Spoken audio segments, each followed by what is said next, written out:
it's Lena from Life, Love and Parenting, and today I'm talking about how I'm trying to decide what risks I allow my kids to take and which ones I protect them from. The first thing that I'm trying to do is create an environment of controlled risk. So this means when a risk comes up, considering whether it's a risk that my child can anticipate by themselves and whether they can manage that by themselves. So an example of this was when I was living with my nan and my son was about 18 months old. I knew from observing him that he knew how to keep his fingers away from doors when he was opening and shutting them. But my nan didn't know this, and every time my son would go near a door, she would say, "Mind your fingers," which to me was very frustrating because I knew that he knew how to manage that risk by himself and keep himself safe. It just frustrated me that she wasn't allowing him to manage something for himself that I knew he was capable of managing. I'm also trying to prepare my kids rather than needing to protect them. I'm trying to empower them to manage themselves by thinking about and planning for the risks that we may encounter and breaking down those risks into steps and practicing them in manageable steps, releasing my control gradually as I see my children develop their competence. So an example of this would be when I'm out with my kids. I often now take them to the library, and previously I would have made my son, my 4-year-old, hold my hand after we got out of the car and were walking up the footpath. But now, as I've explained to him the risks of cars on the road and cars coming in and out of driveways, and I've observed his response to my teaching, and I now know that he understands that risk, and I've watched that he does stop and look for cars, and he's aware of that. And so I now feel confident in allowing him to walk beside me or in front of me up the footpath without holding my hand, because I know that he is able to manage that risk himself.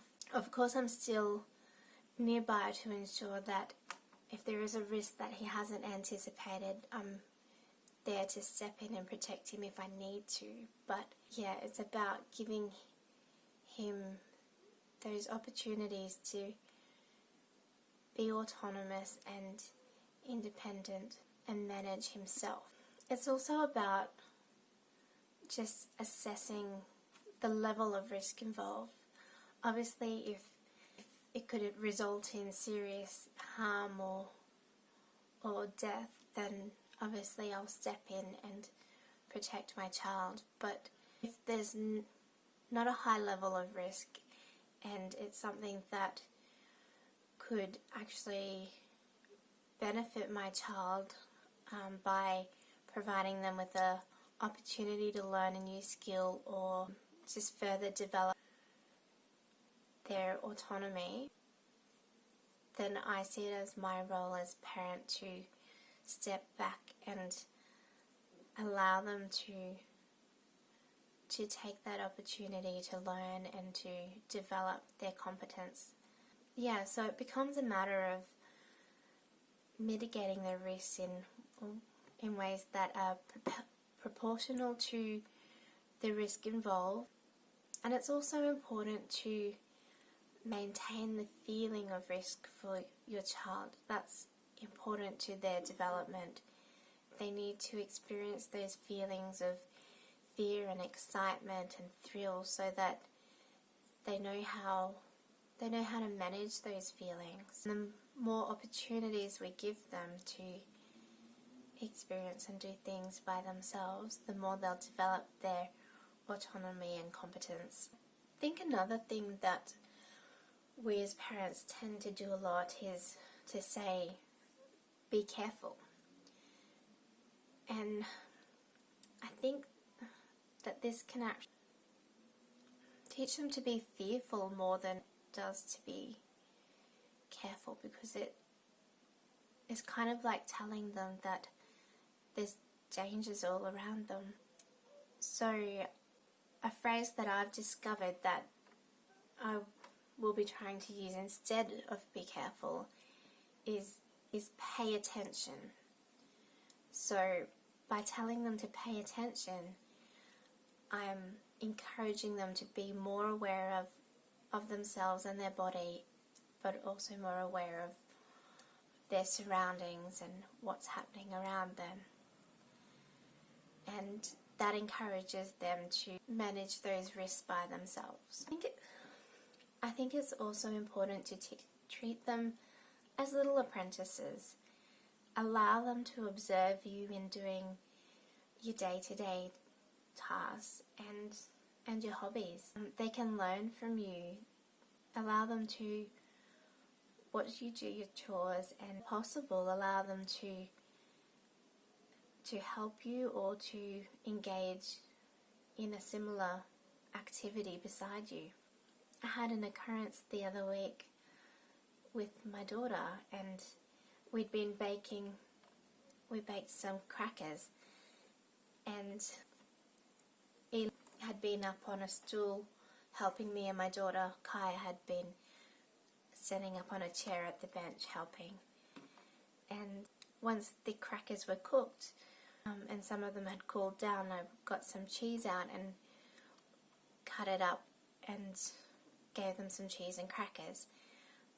But I hadn't realised I had left the knife that I'd cut the cheese with in front of my daughter, and she picked it up and she reached for the cheese, which was out of her reach. But I noticed this and I brought the cheese closer to her. I just helped her and guided her in how to cut the cheese. And she's only 2 years old, but when I gave her that opportunity, after she did it, after she'd cut through the cheese, she said, "I did it."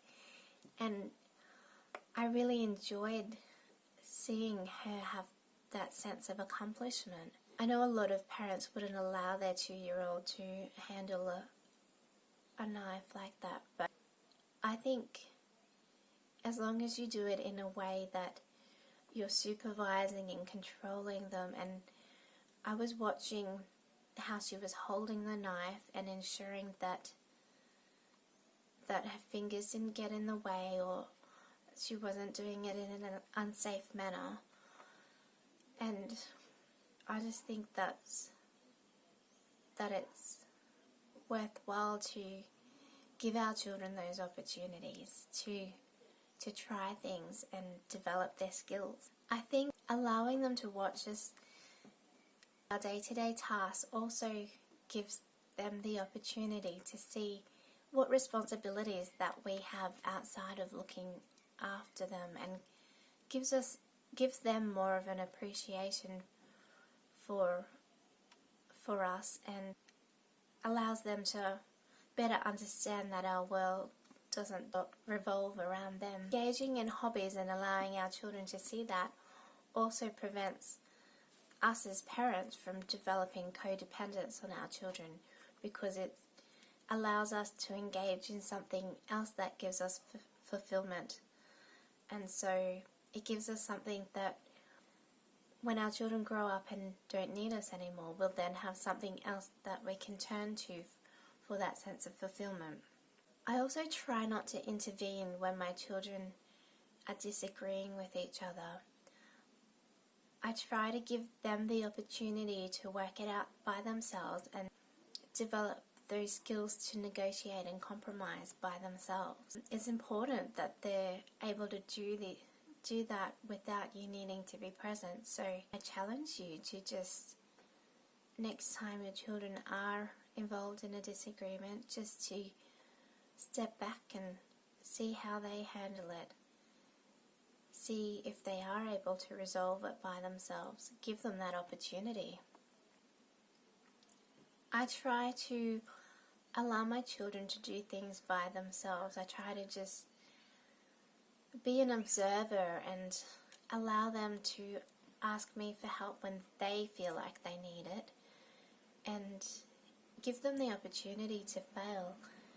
And then if they do fail, just talk about that with them and talk about what went wrong and help them to problem solve and work out how they can do better or prevent that problem from reoccurring in the future. In summary, it's important to recognize that your children are capable of more than you're probably allowing them to do at present. I think it's worthwhile just stepping back and observing your child and seeing what they're capable of, and choosing to view them as capable and competent, and then seeing how that, and giving them the opportunity to then prove themselves. The need for supervision, guidance and protection should gradually decrease as your child develops their skills and gets more competent, and there should be a gradual transference of power. As my children get older, I want to gradually give them more responsibility and allow them to make more decisions and do more things by themselves, so that they're gradually learning the skills that they need for life, and they're preparing themselves to manage themselves and be able to cope by themselves. I want children that are able to cope and thrive by themselves, and yeah, that's why I'm really thinking about and looking for ways to empower them. So I hope you have got some value out of this, and I hope it helps you on your journey to empowering your kids. I look forward to sharing with you again next week, and if you have any comments or questions, as always, just post them below, or use the contact form on my website, www.lifeloveandparenting.com. Thank you for listening, and I'll talk to you again soon.